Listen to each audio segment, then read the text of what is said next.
Chapter 7. Mr. Bennet's property consisted almost entirely in an estate of 2,000 a year, which, unfortunately for his daughters, was entailed, in default of heirs male, on a distant relation. And their mother's fortune, though ample for her situation in life, could but ill supply the deficiency of his. Her father had been an attorney in Meryton, and had left her £4,000.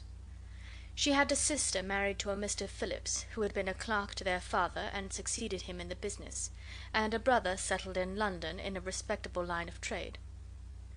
The village of Longbourn was only 1 mile from Meryton, a most convenient distance for the young ladies, who were usually tempted thither 3 or 4 times a week to pay their duty to their aunt and to a milliner's shop just over the way. The 2 youngest of the family, Catherine and Lydia, were particularly frequent in these attentions.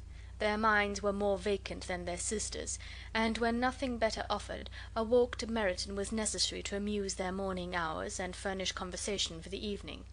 And however bare of news the country in general might be, they always contrived to learn some from their aunt. At present, indeed, they were well supplied with both news and happiness by the recent arrival of a militia regiment in the neighbourhood.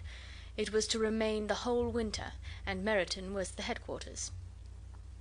Their visits to Mrs. Phillips were now productive of the most interesting intelligence. Every day added something to their knowledge of the officers' names and connections. Their lodgings were not long a secret, and at length they began to know the officers themselves.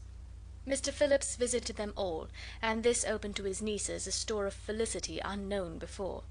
They could talk of nothing but officers, and Mr. Bingley's large fortune, the mention of which gave animation to their mother, was worthless in their eyes when opposed to the regimentals of an ensign. After listening one morning to their effusions on this subject, Mr. Bennet coolly observed, "From all that I can collect by your manner of talking, you must be 2 of the silliest girls in the country. I have suspected it some time, but I am now convinced." Catherine was disconcerted and made no answer, but Lydia, with perfect indifference, continued to express her admiration of Captain Carter, and her hope of seeing him in the course of the day, as he was going the next morning to London. "I am astonished, my dear," said Mrs. Bennet, "that you should be so ready to think your own children silly. If I wished to think slightingly of anybody's children, it should not be my own, however.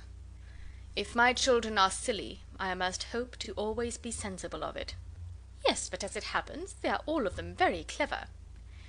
"This is the only point, I flatter myself, on which we do not agree. I had hoped that our sentiments coincided in every particular, but I must so far differ from you as to think our 2 youngest daughters uncommonly foolish." "My dear Mr. Bennet, you must not expect such girls to have the sense of their father and mother. When they get to our age, I dare say they will not think about officers any more than we do. I remember the time when I liked a red coat myself very well, and indeed so I do still at my heart. And if a smart young colonel, with 5 or 6,000 a year, should want one of my girls, I shall not say nay to him. And I thought Colonel Forster looked very becoming the other night at Sir William's in his regimentals." "Mamma," cried Lydia, "my aunt says that Colonel Forster and Captain Carter do not go so often to Miss Watson's as they did when they first came. She sees them now very often standing in Clark's library." Mrs. Bennet was prevented replying by the entrance of the footman with a note for Miss Bennet. It came from Netherfield, and the servant waited for an answer.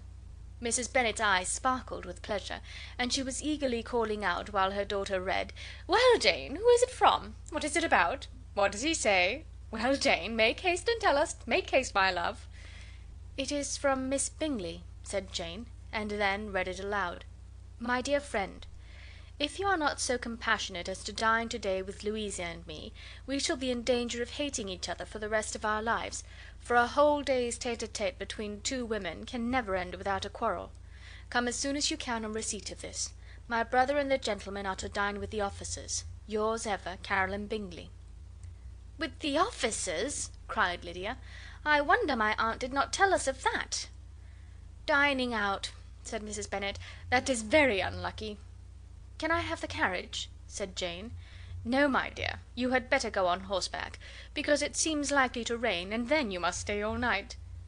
"That would be a good scheme," said Elizabeth, "if you were sure that they would not offer to send her home."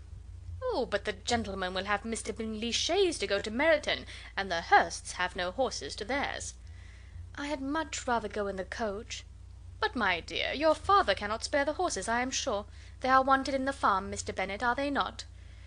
"They are wanted in the farm much oftener than I can get them." "But if you have got them to-day," said Elizabeth, "my mother's purpose will be answered." She did at last extort from her father an acknowledgment that the horses were engaged. Jane was therefore obliged to go on horseback, and her mother attended her to the door with many cheerful prognostics of a bad day. Her hopes were answered. Jane had not been gone long before it rained hard. Her sisters were uneasy for her, but her mother was delighted. The rain continued the whole evening without intermission. Jane certainly could not come back. "This was a lucky idea of mine, indeed," said Mrs. Bennet more than once, as if the credit of making it rain were all her own. Till the next morning, however, she was not aware of all the felicity of her contrivance. Breakfast was scarcely over when a servant from Netherfield brought the following note for Elizabeth. "My dearest Lizzy, I find myself very unwell this morning, which I suppose is to be imputed to my getting wet through yesterday. My kind friends will not hear of my returning till I am better.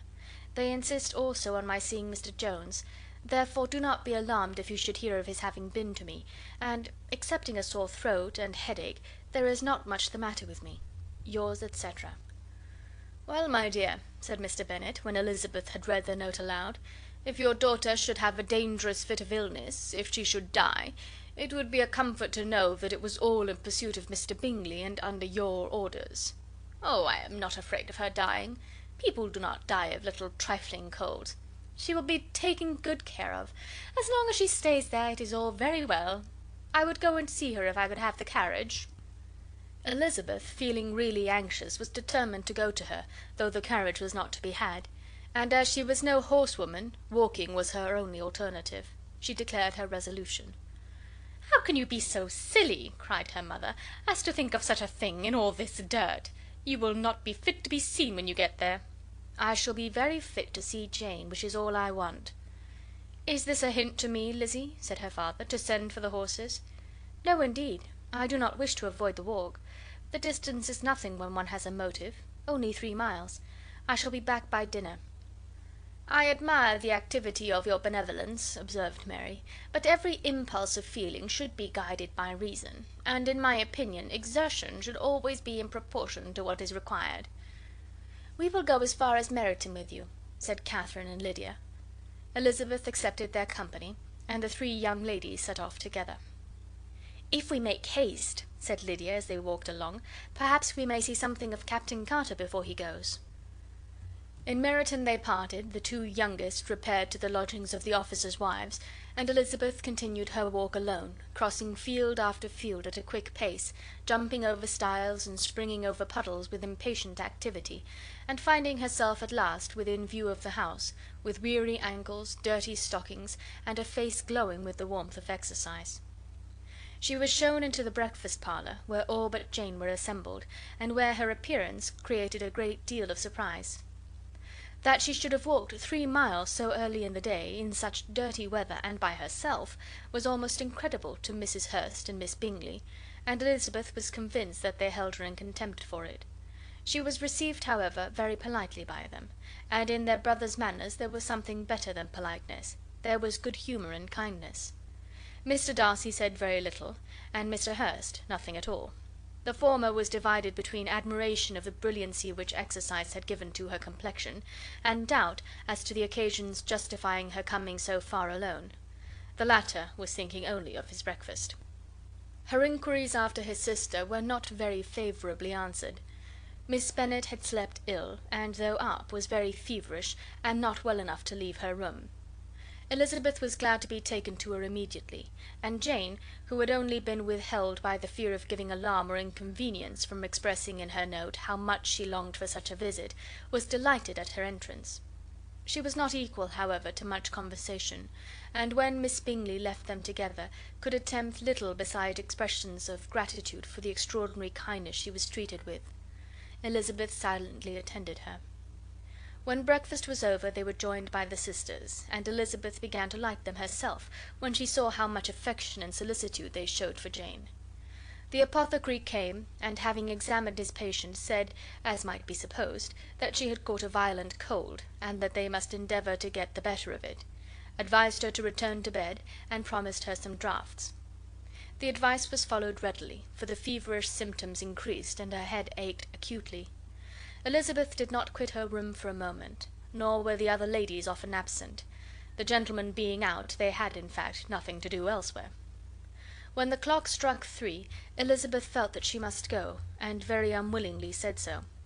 Miss Bingley offered her the carriage, and she only wanted a little pressing to accept it, when Jane testified such concern in parting with her, that Miss Bingley was obliged to convert the offer of the chaise to an invitation to remain at Netherfield for the present. Elizabeth most thankfully consented, and a servant was dispatched to Longbourn to acquaint the family with her stay, and bring back a supply of clothes.